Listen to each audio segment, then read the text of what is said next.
শুরুতে সবাইরে জানাই ইসলামের বাণী 111 ইউটিউব চ্যানেল থেকে আসসালামু আলাইকুম। আশা করি সবাই ভালো আছেন। নতুন নতুন ইসলামী ভিডিও পেতে এখনই চ্যানেলটি সাবস্ক্রাইব করে রাখুন।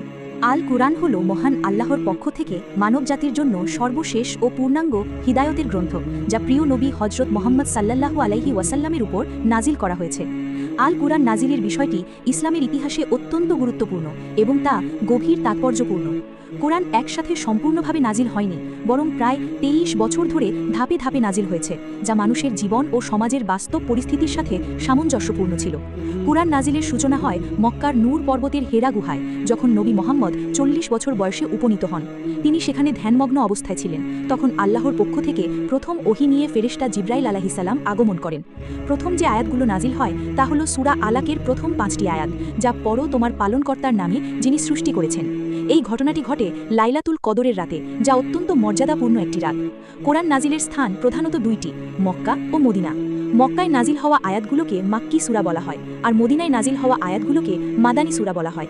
মাক্কি সূরাগুলোতে প্রধানত তাওহীদ, আখিরাত, জান্নাত, জাহান্নাম, নৈতিকতা ও ঈমানের বিষয়গুলো আলোচনা করা হয়েছে, আর মাদানী সূরাগুলোতে শরীয়তের বিধান, সামাজিক আইন, যুদ্ধনীতি, অর্থনীতি ও পারিবারিক বিধান উল্লেখ করা হয়েছে। কুরআন নাজিলের মাধ্যম ছিলেন ফেরেশতা জিবরাইল আলাইহিসসালাম, যিনি আল্লাহর বার্তা নবীর কাছে পৌঁছে দিতেন। ওহী গ্রহণের সময় নবী সাল্লাল্লাহু আলাইহি ওয়াসাল্লামের বিভিন্ন পদ্ধতি ছিল। কখনো ঘণ্টার ধ্বনির মতো শব্দ শোনা যেত, যা নবীর জন্য সবচেয়ে কষ্টকর হতো। কখনো জিবরাইল আলাইহিসসালাম মানুষের আকৃতিতে এসে কথা বলতেন, আবার কখনো সরাসরি অন্তরে প্রেরণা হিসেবে ওহী পৌঁছাত। এই ওহী গ্রহণের সময় নবী সাল্লাল্লাহু আলাইহি ওয়াসাল্লামের শরীরের বিভিন্ন পরিবর্তন দেখা যেত, যেমন শীতের মধ্যেও ঘাম ঝরত এবং তিনি অত্যন্ত ভারাক্রান্ত হয়ে পড়তেন। কুরআন প্রায় 23 বছর ধরে যে পদ্ধতিতে নাজিল হয়েছে তা মানুষের সহজ গ্রহণের যোগ্য এবং বাস্তব পরিস্থিতির সাথে সমপ্রযোজ্য।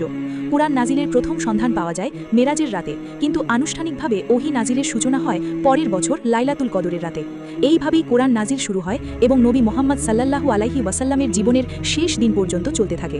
এর মাধ্যমে মানবজাতির কাছে আল্লাহর পূর্ণাঙ্গ হিদায়ত পৌঁছে যায়। ওপর শারীরিক চাপ পড়ত, এমনকি ঠান্ডার দিনেও তার শরীর ঘামে ভিজে যেত। কোরআন নাজিলের সময় সাহাবী কেরামরা তা মুখস্থ করতেন এবং কেউ কেউ লিখেও রাখতেন। তখন কাগজ সহজলভ্য না থাকায় চামড়া, হাড়, পাথর বা খেজুর পাতায় আয়াতগুলো লেখা হতো। নবী সাল্লাল্লাহু আলাইহি ওয়াসাল্লাম নিজেই নির্দেশ দিতেন কোন আয়াত কোন সূরায় কোথায় বসবে। কোরআনের এই সংরক্ষণ পদ্ধতি ছিল অত্যন্ত নিখুঁত, কারণ অসংখ্য সাহাবী তা মুখস্থ রাখতেন, যাদের বলা হতো হাফিজ। নবীর জীবদ্দশায় কোরআন সম্পূর্ণ নাজিল হয় এবং তা মানুষের মাঝে প্রচারিত হয়। তার ইন্তেকালের পর প্রথম খলিফা হজরত আবু বকর এর সময় কোরআন একত্রে সংকলন করা হয়, কারণ ইয়ামামার যুদ্ধে অনেক হাফিজ শহীদ হয়েছিলেন। পরে তৃতীয় খলিফা হজরত উসমান কোরআনের একাধিক কপি তৈরি করে বিভিন্ন অঞ্চলে পাঠান, যাতে পাঠের ভিন্নতা নিয়ে কোনো বিভ্রান্তি না থাকে। কোরআন নাজিলের উদ্দেশ্য ছিল মানুষকে অন্ধকার থেকে আলোর পথে আনা, সঠিক পথ প্রদর্শন করা এবং আল্লাহর সাথে সম্পর্ক স্থাপন করা।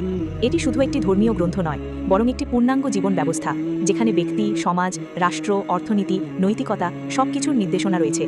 কোরআন নাজিলের ধাপে ধাপে প্রক্রিয়া মানুষের জন্য সহজতা সৃষ্টি করেছে, যাতে তারা ধীরে ধীরে শিক্ষা গ্রহণ করে তা বাস্তব জীবনে প্রয়োগ করতে পারে। এছাড়া বিভিন্ন ঘটনার প্রেক্ষিতে আয়াত নাজিল হওয়ায় তা মানুষের সমস্যার সরাসরি সমাধান দিয়েছে। এই কোরআন আজও অবিকৃত রয়েছে, যা আল্লাহ নিজের সংরক্ষণের দায়িত্ব নিয়েছেন। নিশ্চয়ই আমি কোরআন নাজিল করেছি এবং আমিই এর সংরক্ষণকারী। কোরআন নাজিলের এই পুরো প্রক্রিয়া প্রমাণ করে এটি কোনো মানুষের রচনা নয়, বরং আল্লাহর পক্ষ থেকে প্রেরিত সত্য ও চিরন্তন বার্তা। তাই একজন মুসলমানের জন্য কোরআন জানা, বুঝা এবং সেই অনুযায়ী জীবন পরিচালনা করা অত্যন্ত গুরুত্বপূর্ণ। আবারও সবাইরে জানাই ইসলামের বাণী 111 ইউটিউব চ্যানেল থেকে আসসালামু আলাইকুম। চ্যানেলটি অবশ্যই সাবস্ক্রাইব করে রাখবেন।